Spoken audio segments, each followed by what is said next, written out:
नमस्कार मित्रों, मैं महेंद्र कच्छावा आदर्श विद्या मंदिर मथाने के YouTube चैनल पर आपका हार्दिक स्वागत एवं अभिनंदन। आज हम एक नए अध्याय के साथ शुरुआत कर रहे हैं जिसका नाम है अध्याय 6 रेखाएं एवं कोण। इसके अंदर हम सबसे पहले पढ़ेंगे रेखाएं क्या होती है, कोण क्या होते हैं, रेखाखंड क्या होता है, बिंदु क्या होता है, किरण क्या होती है, इसके बारे में हम बेसिक जानकारी देंगे। तो सबसे पहले इसके अंदर पहला पॉइंट आता है बिंदु। क्या होता है बिंदु, जिसको हम डॉट से निरूपित करते हैं, पॉइंट से। बिंदु के बारे में क्या होता है? ऐसी आकृति जिसका कोई आकार नहीं हो, जिसकी कोई लंबाई नहीं हो, वो क्या है? बिंदु। हमने एक बिंदु किया, इसकी कोई साइज है क्या? कोई आकार नहीं है, इसकी कोई लंबाई नहीं है, वो एक बिंदु कहलाता है। समझ में आ गया? उसके बाद में अगला पॉइंट आता है, यहां लिख देना, जिनका कोई आकार न हो और कोई लंबाई ना हो, वो क्या कहलाता है? बिंदु कहलाता है। समझ में आ गया? दूसरा आता है रेखा, जिसको अपन लाइन कहते हैं। क्या होती है लाइन? देखो, एक रेखा होती है, एक किरण होती है और एक रेखाखंड होता है। इन तीनों के बारे में आपको पता होना चाहिए। रेखा क्या होती है, किरण क्या होती है और रेखाखंड क्या होता है। तो देखो, रेखा वो होती है जो दोनों दिशाओं के अंदर अनंत तक चले। ठीक, ये हो गई रेखा। इधर भी अनंत तक चलेगी, इधर भी अनंत तक चलेगी। इसको हम क्या कहते हैं? रेखा कहते हैं। तो इसका सिंबल, इसका तो पॉइंट हो गया, और इसका सिंबल क्या होगा? ये वाला। अनंत तक चलेगी ये रेखा, दोनों दिशाओं में चलेगी। समझ में आ गया? जिस पॉइंट से शुरू करे, इस दिशा के अंदर अनंत, इस दिशा के अंदर भी अनंत, वो क्या कहलाती है? रेखा। तो यहां लिखेंगे, दोनों दिशाओं में अनंत तक चलती हैं, वो रेखा कहलाती है। समझ में आ गया? अगला बिंदु है किरण। क्या होती है किरण? जिसको इंग्लिश में हम क्या कह सकते हैं? रे। रेखा तो दोनों ओर चलती है, लेकिन किरण क्या? किसी पॉइंट से एक दिशा की ओर अनंत तक चलती है। जैसे हमने कोई भी लाइट देखी है, तो वो लाइट किसी के सामने करते हैं, तो लाइट कहां से शुरू होती है? एक पॉइंट से शुरू होती है और सामने अनंत तक चलती है। तो वही तो किरण है। क्या वो किसी एक पॉइंट से शुरू होती है और सामने कहां तक चलती है? अनंत तक चलती है। वो क्या कहलाती है? किरण कहलाती है। तो यहां लिख देंगे, किसी एक बिंदु से शुरू होकर अनंत तक चलती है, किरण कहलाती है।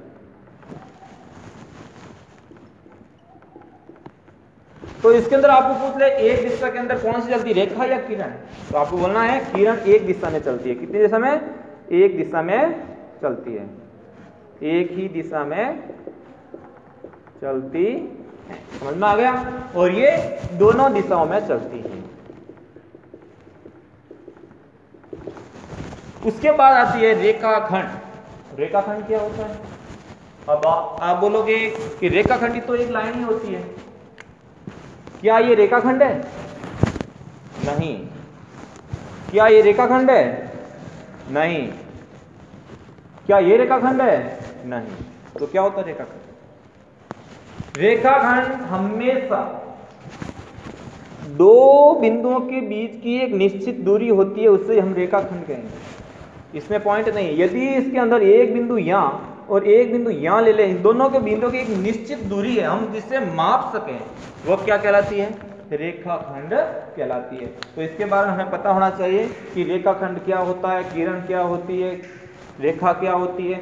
तो रेखाखंड के अंदर क्या लिखेंगे? दो बिंदुओं की, इसका सिंबल क्या होगा? ये वाला। समझ में आ गया? क्या लिखोगे? दो बिंदुओं के बीच की निश्चित दूरी रेखाखंड कहलाती है। समझ में आ गया? तो इस चारों के बारे में आपको पता होना चाहिए।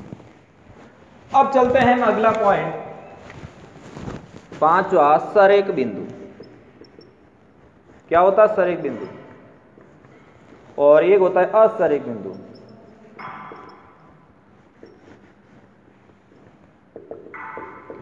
सरेख बिंदु आपको मैंने नहीं बताया। सरेख बिंदु क्या होता है? एक ही रेखा पर दो या दो से अधिक बिंदु हो, उसे क्या कहलाता है? सरेख बिंदु कहते हैं। एक ही लाइन पे, जैसे एक पॉइंट यहां है, दूसरा बिंदु यहां है, एक बिंदु यहां है, तीन या तीन से अधिक पॉइंट होने चाहिए। अब दो पॉइंट कहां लगाओगे तो उसके लिए तो एक सरेख रेखा कहीं कुछ भी हो सकती है, तो कम से कम कितने बिंदु होने चाहिए? 3 बिंदु होनी चाहिए एक ही चीज में, तो वो सरेख बिंदु कहलाते हैं। अर्थात इसकी परिभाषा क्या होगी? एक ही रेखा के ऊपर बिंदु होने चाहिए। जैसे कोई भी एक सरल रेखा खींच ली, तो उसके ऊपर यदि इस रेखा पर 3 या 3 से अधिक बिंदु है, तो वो सब कौन से बिंदु कहलाते हैं? सरेख बिंदु कहलाते हैं। समझ में आ गया? तो इसका क्या लिखेंगे? एक सरल रेखा पर बिंदु, एक ही सरल रेखा पर 3 या 3 से अधिक बिंदु क्या कहलाता है? सरेख बिंदु कहलाता है। समझ में आ गया? अगला था असरेख। यदि ऐसा नहीं हो तो वो क्या है? सरेख। असरेख कैसे? देखो, दो बिंदु यहां बना दिए, तीसरा यहां। क्या एक सीधी सरल रेखा में बना सकते हैं? क्या नहीं बना सकते हैं। यदि सरल रेखा होगी तो उसी के ऊपर पॉइंट होने चाहिए। यदि कहीं पर भी ऊपर नीचे हो गया तो वो सरेख बिंदु नहीं है। कौन से है? असरेख बिंदु है। तो एक सरल रेखा पर ना बने तो वो कौन सा है? असरेख है। तो इसके बारे में आप क्या लिखोगे? जैसे एक पॉइंट यहां बना दिया और एक पॉइंट यहां बना दिया, ये पॉइंट। समझ में आ गया? तो इसके बारे में क्या करोगे?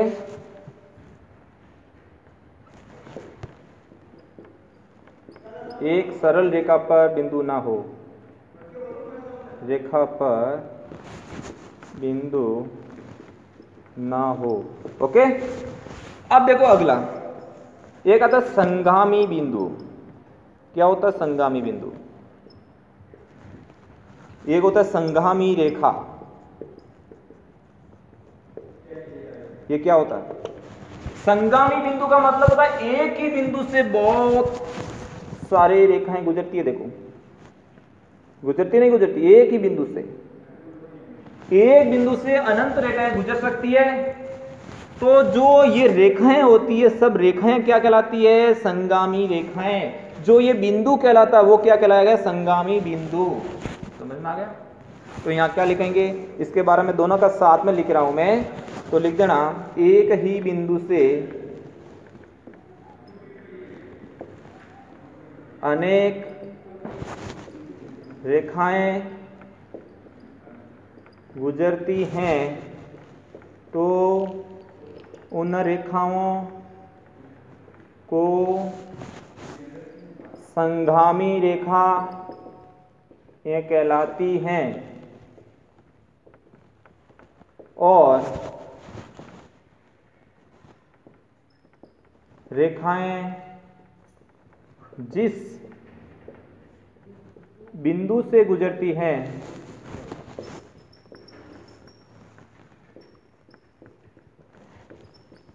वह बिंदु संगामी बिंदु कहलाता है। समझ में आ गया? तो इस बारे में आपको पता होना चाहिए। तो इसके बाद एक बिंदु क्या होता है? इसका कोई भी लेंथ नहीं होती, कोई लंबाई और कोई चौड़ाई नहीं होती। लंबाई ना तो लंबाई होती है, ना ही चौड़ाई भी नहीं होती है, ना ही चौड़ाई भी नहीं होती है। बिंदु की कोई लंबाई कोई चौड़ाई नहीं होती है। अब देखो, रेखा दो दिशा में अनंत तक चलती है। रेखाएं एक दिशा में चलती है। किरण, रेखाखंड, दो बिंदु के बीच की निश्चित दूरी होती है, क्या कहलाती है?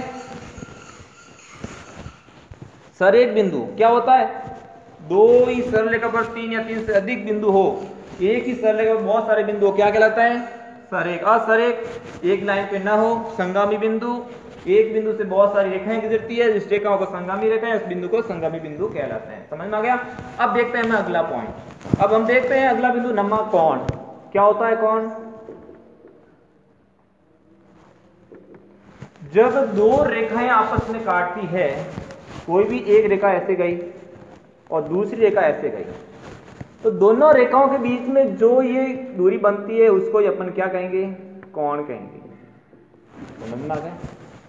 क्या होगा? दो रेखाओं को प्रतिच्छेद करते हुए उसके मध्य में जो कोण बन रहा है, जो अपन साइड बन रही है, उसी को अपन क्या कहेंगे? कोण कहते हैं। तो लिख देंगे दो रेखाएं, दो प्रतिच्छेदी रेखाएं। प्रतिच्छेदी रेखाएं क्या वो बताऊंगा। दो प्रतिच्छेदी रेखाओं के मध्य दूरी, रेखाओं के मध्य कोण कहलाता है। जो इसके मध्य में जो भी होता है साइज वगैरह, वो क्या कहलाता है? कोण कहलाता है। समझ में आ गया। अब देखते हैं अगला पॉइंट। रेखा के बारे में कुछ बात बताऊं। पहली बात तो कोण के समकोण, न्यूनकोण, अधिकोण ये होते हैं, बाद में बताऊंगा। उसके पहले हम रेखा देख लेते हैं। जो रेखाएं होती है वो दो प्रकार की होती है। कितने प्रकार की होती है? दो। पहली होती है प्रतिच्छेदी रेखाएं। कौन सी होती है? प्रतिच्छेदी रेखाएं। और दूसरी होती है समांतर रेखाएं। क्या होती है प्रतिच्छेदी रेखाएं? दो रेखाएं आपस में जब काटती हैं तो वो रेखा कौन सी कहलाती हैं? प्रतिच्छेदी रेखाएं कहलाती हैं। तो समझ में आ गया। दो रेखाएं आपस में प्रतिच्छेद करती हैं, मतलब काटती हैं,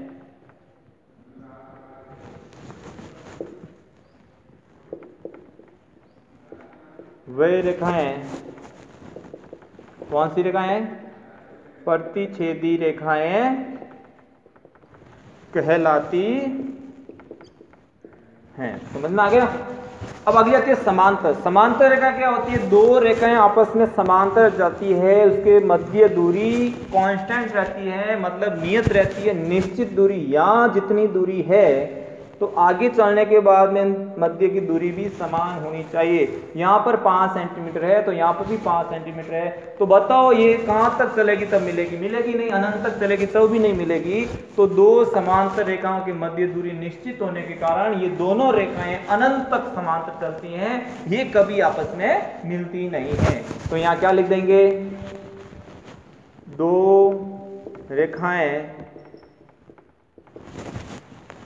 दो रेखाओं के मध्य नियत दूरी से रेखाएं चलती हैं, वे दोनों रेखाएं समांतर रेखाएं कहलाती हैं। ये अनंत तक नहीं मिलती, अनंत तक समांतर चलती है। कहां तक चलती है? अनंत तक समांतर चलती हैं, प्रतिच्छेद नहीं करती है दोनों रेखाएं। समझ में आ गया। तो इसके बारे में हमको पता होना चाहिए। अब देखते हैं कोण के बारे में। समझ में आ गया। जब दो रेखाएं प्रतिच्छेद करती है तो उसके मध्य जो कोण बनता है, समझ में आ गया, वही क्या कहलाता है? कोण। इसको एंगल कहते हैं इंग्लिश के अंदर। समझ में आ गया। तो देखते हैं हम इसके अगला पॉइंट।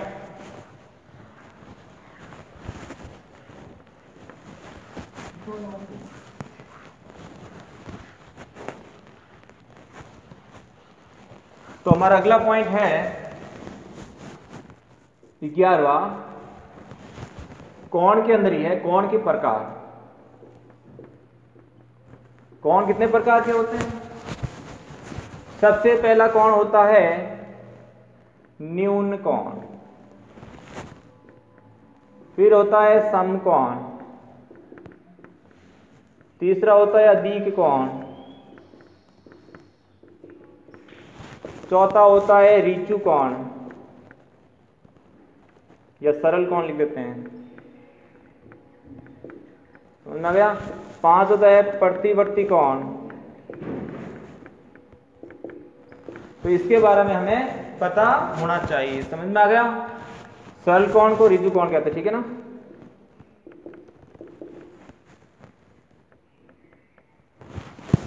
अब देखो इसके बारे में पढ़ते हैं। न्यून कोण क्या होता है? अधिक समकोण, अधिक कोण, ऋजु कोण और प्रतिवर्ती कोण। देखो कोई भी एक रेखा खींच ले तो उसके बीच में कोई प्रतिच्छेद करे, ये तो कोण कहलाता है, सामान्य कोण के। समझ में आ गया? अब कोण को यदि न्यून कोण वो होता है 0 डिग्री से 90 डिग्री तक, 90 डिग्री से पहले, ठीक है, 0 डिग्री से 90 डिग्री के बीच के कोण को न्यून कोण कहते हैं। समझ में आ गया? जैसे कोई भी एक रेखा खींच दी और ये 90 से कम होगा तो कितना होगा? न्यून कोण होगा। समझ में आ गया? 90 डिग्री कहां होता है? यहां पर होता है। उससे पहले कोई भी कोण होता है तो वो कोण कौन सा है? न्यून कोण होता है। अब देखते हैं समकोण। समकोण पूरा एकदम 90 डिग्री में जो कोण होता है वो समकोण कहलाता है। तो लिखेंगे 90 डिग्री के कोण को समकोण कहते हैं। समझ में आ गया? उसके बाद में अधिक कोण 90 डिग्री से बड़ा, ये क्या लिखेंगे? 90 डिग्री से बड़ा और 180 डिग्री से छोटे कोण को क्या कहते हैं? समकोण कहते हैं, नहीं अधिक कोण कहते हैं। समझ में आ गया? अब सरल कोण या ऋजु कोण एकदम सीधी स्ट्रेट लाइन में होती है, ये वाला जो 180 डिग्री बनाता है, तो इसको क्या कहेंगे? 180 डिग्री के कोण को सरल कोण या ऋजु कोण कहते हैं। समझ में आ गया? अब प्रतिवर्ती कोण क्या होता है? 180 डिग्री से जो बड़ा कोण होगा वो कौन सा कोण? जैसे इस एक्सेस के थ्रू अपन को ये कोण लेना है तो ये कोण कौन सा होगा? क्या लिखेंगे? 180 से बड़े कोण को क्या कहते हैं? प्रतिवर्ती कोण कहते हैं। समझ में आ गया? तो इस प्रकार ये हमारे कोण के बारे में जानकारी होनी चाहिए। अब देखते हैं त्रिभुज के बारे में पढ़ लेते हैं अपन। उससे पहले देखते हैं भुजाएं क्या होती है, शीर्ष क्या होता है, ठीक है ना। अगला पॉइंट है भुजाएं। भुजाएं कैसे बनती हैं? जब कोई दो रेखाएं आपस में प्रतिच्छेद करती हैं, 2 या 3 रेखा प्रतिच्छेद कर दें। समझ में आ गया? अपन 2 रेखा से लें तो ये दोनों रेखाओं के साथ जो कोण बना है वो कोण किस पर बनता है? जिस रेखाओं पर बनता है वो क्या कहलाती है? इस कोण की भुजाएं कहलाती हैं। समझ में आ गया? भुजाएं क्या होती है? जब कोई 2 रेखा प्रतिच्छेद करती है और प्रतिच्छेद से जो दोनों रेखाओं से जो कोण बनती है, दोनों रेखाओं से ये कोण बनाया आपने, तो जो कोण किस रेखा पर बना? ये रेखा और ये रेखा, इससे मिलकर कोण बना, तो ये दोनों क्या कहलाती है? इस कोण की भुजाएं कहलाती हैं। समझ में आ गया? तो यहाँ क्या लिखोगे? भुजा के बारे में आप सीधा ऐसे ही लिख देना, ठीक है ना। ये कोण है तो इसको क्या कहते हैं? भुजाएं, भुजा। ओके, क्या लिखोगे? 2 प्रतिच्छेदी रेखाओं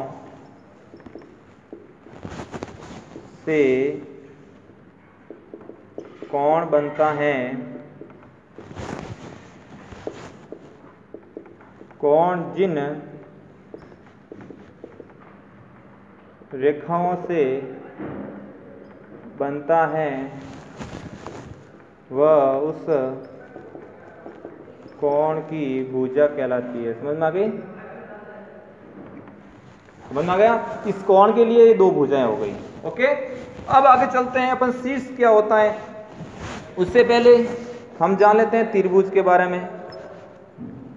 त्रिभुज क्या होता है? 3 भुजाएं होती है जिसके अंदर ये देखो 3 भुजाएं आपस में जब मिलती हैं तीन भुजाओं से बंद आकृति क्या कहलाती है? त्रिभुज कहलाती है। कम से कम त्रिभुज में कितनी भुजाएं होनी चाहिए? 3 भुजाएं। तो बताओ एक रेखा से कोई बंद आकृति बनती है क्या? नहीं बनती। मान लो 2 रेखाएं ले ली, इससे भी कोई बंद आकृति बनती है क्या? नहीं बनती। तो कम से कम 3 भुजाएं लेंगे, 3 रेखाएं आपस में ले ली बंद, तो उससे सबसे पहले क्या बना? त्रिभुज बना। इसी प्रकार 4 भुजाओं से चतुर्भुज, 5 भुजाओं से पंचभुज, 6 भुजाओं से षष्ठभुज, इसी प्रकार बहुत सारे भुजाओं से जो बनता है उसे हम बहुभुज कहते हैं। तो त्रिभुज के लिए कम से कम कितनी होनी चाहिए? 3 भुजाएं होनी चाहिए। समझ में आ गया? अब इसके अंदर तो ये एंगल बन रहा है, ये एंगल बन रहा है, ये एंगल बन रहा है, तो इसके लिए भुजाएं 1 2 3 भुजाएं हो गई। समझ में आ गया? तो त्रिभुज के अंदर 3 भुजाएं होती है, चतुर्भुज के अंदर 4 भुजाएं होती है, पंचभुज के अंदर 5 भुजाएं होती है, उतने ही कोण होते हैं। समझ में आ गया? अब देखते हैं अगला। इसके बाद अपन देखते हैं भुजाओं के अंदर जो एक शीर्ष होते हैं, शीर्ष क्या कहलाते हैं? जैसे एक कोण बना दिया, ये ले लिया।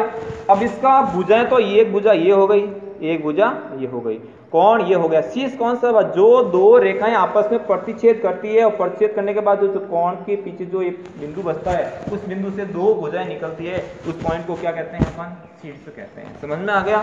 तो इसके बारे में अपन को ध्यान होना चाहिए।